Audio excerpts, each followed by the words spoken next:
Guys, it's now to the part of the show where we do our little entertainment segment.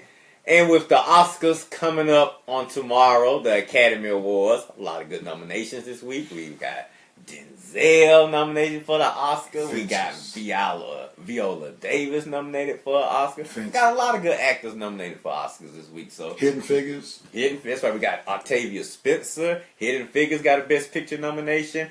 Oh, and a definitely underrated movie that my boy Barry Jenkins, a newcomer to the film business, his film debut, Moonlight. Moonlight is the movie to see, everyone. If you haven't heard about it, you're hearing about it now. Moonlight, starring Mahershala Ali. He played Cottonmouth in the Luke Cage Netflix series. Starring Naomi Harris. She was in Miami Vice, and she's been in various other projects. She was in a few Tyler Perry movies. I'm sure you remember her from... Well, she played Jamie Foxx's girlfriend in Miami Vice, the Miami Vice film. Also, like I said, it's a movie called The Arrival, a movie called Manchester by the Sea. A lot of good nominations this year. 2016 was kind of an off year, though. You know what I'm saying? It was a kind of an off year, but it's still some very quality work to be recognized on tomorrow. But as far as our segment, since it's, movies getting rewarded this week, I felt I would ask Mike and myself to just name one film that we felt was snubbed by the Oscars. Doesn't matter when it came out. And one performance that was snubbed by the Oscars. Doesn't matter when it came out. He's going to give you two, and I'm going to give you two. I'm going to give you the movie and the actor that I think. And I told him, I think I know the performance that he's going to say. Give me a pen, Mike. Give me a pen. I'm going to write it down on a piece of paper. I think I know where you're going. So make sure I give you a working pen. Yeah, okay. One of them too short. Yeah, so before he says his performance, I want to see if I got it right. What I told him. He thinks he knows me. He knows my movie taste. All right, I'm going to hold it just so. And put it in my hand. I'm not even going to look until I say it. Okay. All right. For my movie. It's a movie that this man starred in, who is actually being considered for Best Actor for the Oscars this year. Malcolm X. I think Malcolm X was snubbed. I understand why it would be snubbed, because it was a very controversial movie, especially for those who make the decisions. Therefore, I believe that movie was snubbed. It was one of the best movies ever. Roy Michael Johnson, you are right in my brain, because it was Malcolm X that was the movie that was snubbed, and Denzel Washington was snubbed for his performance, or he was snubbed when he should have gotten an Oscar for that performance in Malcolm X. And I must say, and I have to take a slight detour to share my displeasure with how it seems that Denzel only gets nominated to be Best Actor when he's playing a dark character. As there's nowhere in the world his performance in Training Day was better than his performance in Malcolm X or in Remember the Titans. Malcolm X, I agree. I mean, Denzel Washington was solid in Remember the Titans, but definitely he was Oscar worthy for Malcolm X. I agree. All right, and now he plays a dark character in Fences, and I don't have as much of a problem with him being nominated for Fences. After all, he did direct Fences, so that shows his genius to be able to act and direct. But he got snubbed in Malcolm X, and the movie Malcolm X got snubbed. Let me see what Red wrote. Red called it on Thursday night. I don't know if you can say Malcolm X. He knew that was the movie I was going to go with The movie that was snubbed in the Oscars. This guy's starting to know me real good. Obviously, I've had this conversation with a few people before, and it's like y'all, especially with my African American brothers and sisters, it's like they name the same movie and the same performance every time. Malcolm X. And I'm gonna break it down to them like I try to explain to them. 1989, when Denzel Washington won that Best Supporting Actor for Glory. That was a great achievement. So now we fast forward 3 years later, 1992. Now we gotta think, 1992 Hollywood is much different from 2002 Hollywood and extremely different from 2012 Hollywood. Mm-hmm. You know, each year they get a little more, tolerable, a little more acceptable of everyone in the industry. But we all know that the Academy is a good old boy club. It's full of a lot of older, Caucasian, European American men, a lot of older, European American women. Slowly but surely, they're allowing, other people of color and other, minorities in the industry to join. And that's why you've been seeing change. Mm-hmm. Slowly but surely as the years are going on. 1992, Denzel Washington gave the greatest performance probably in his career. Yep. He definitely gave the best performance of that year. Exactly.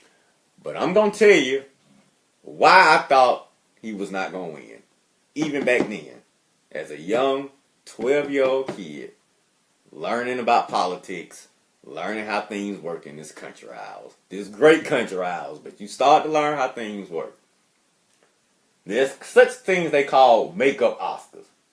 Now, in 1992, I felt that Denzel would win that Oscar if there was no way possible they could, they were going to look for any avenue they could to not give it to him. But if they couldn't find a legitimate avenue, he would have won the Oscar.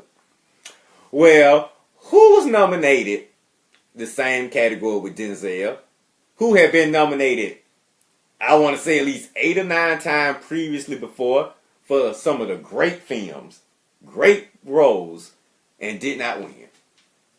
Al Pacino. Al Pacino won the Oscar for Scent of a Woman. Probably his worst nominated performance. I mean, the guy was saying, hoo-ha, screaming all through the movie. All through the movie. That was not his greatest performance. Not better than The Godfather. No. Not better than And Justice for All. Not better than Dog Day Afternoon. Not even better than Serpico. It wasn't even better than Donnie Brasco, which was released a few years later after that. So, to give Al Pacino that makeup Oscar over Denzel in 1992 is what happened. It was a political decision. It had nothing to do with the great performances of that year, because if it was, Denzel would have won going away. But let me also add in, when you use that word political, Mm-hmm. and I just went on Google just to make sure I had my year right. Another political event took the nation by storm, which also probably complicated Denzel's getting that Oscar that year.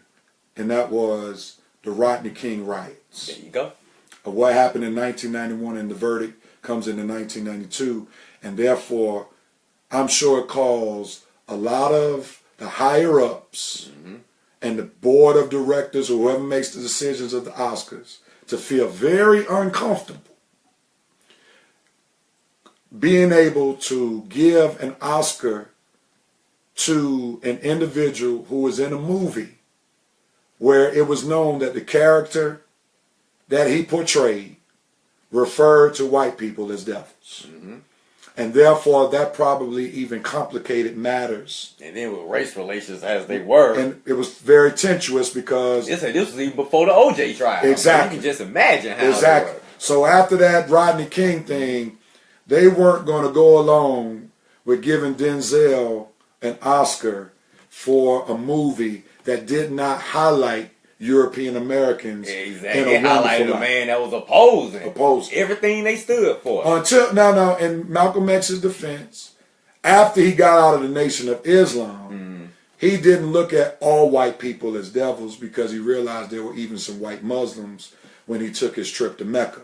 But a lot of white folks don't look at it like that. You know, Right, they did. They look at what he did at one act. But at the end, Malcolm X had more issues with his own people. I agree. Who actually killed him. Exactly. Than he did with white people. That's the ironic thing. Yeah, matter of fact, he even said when he came back from Mecca that white people could join or could be a part or help fund it. They just couldn't join the movie. I remember that. I remember that scene because I remember.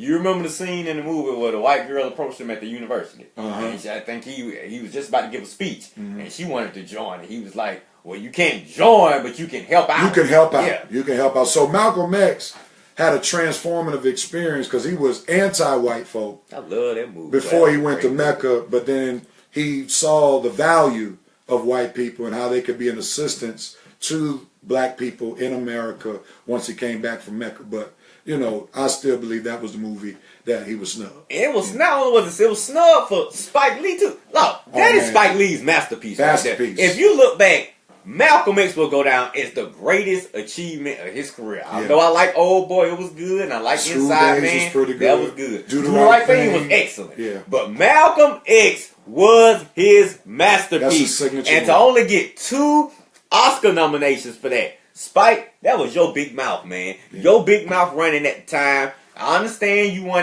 was big into politics and you like to, challenge the system. But Spike, not only did you possibly cost Denzel, you cost yourself, man.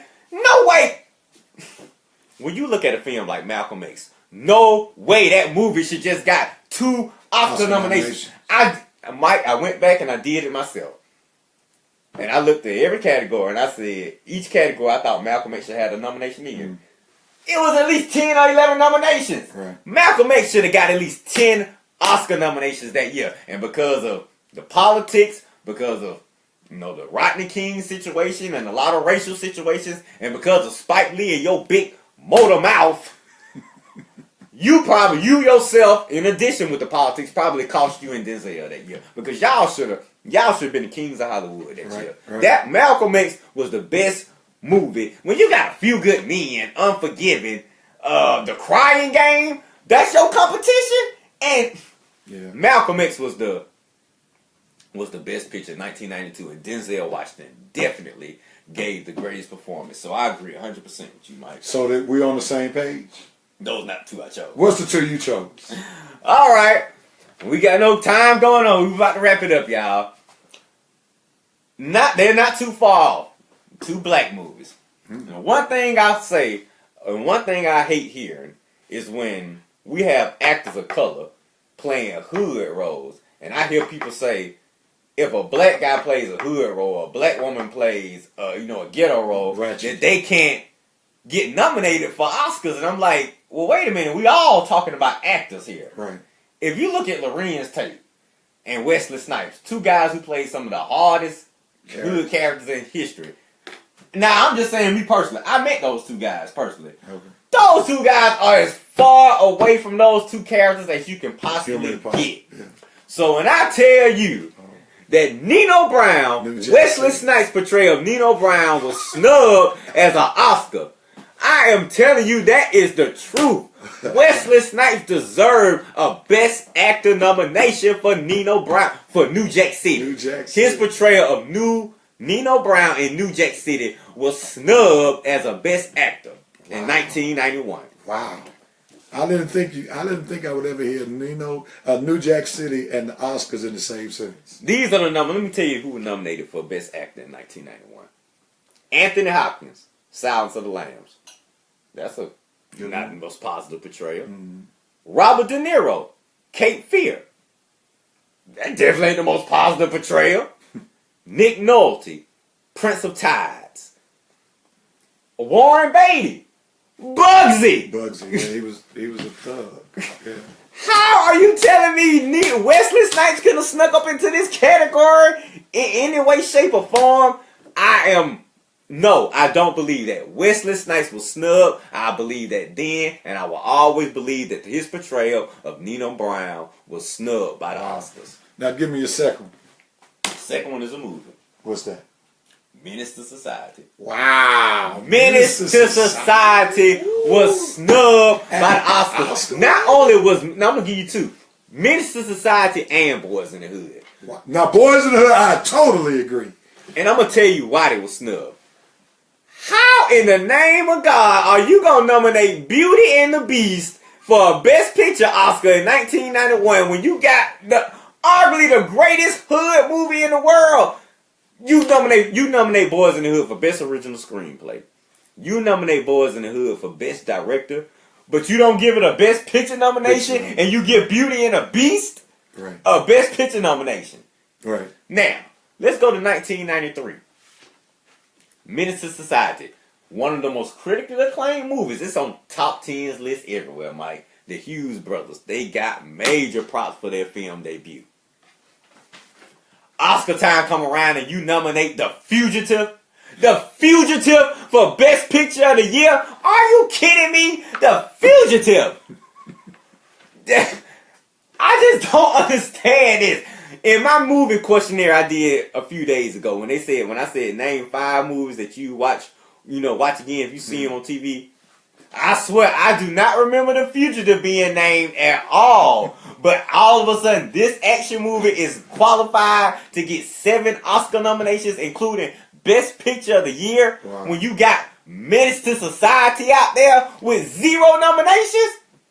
BS! BS, Academy.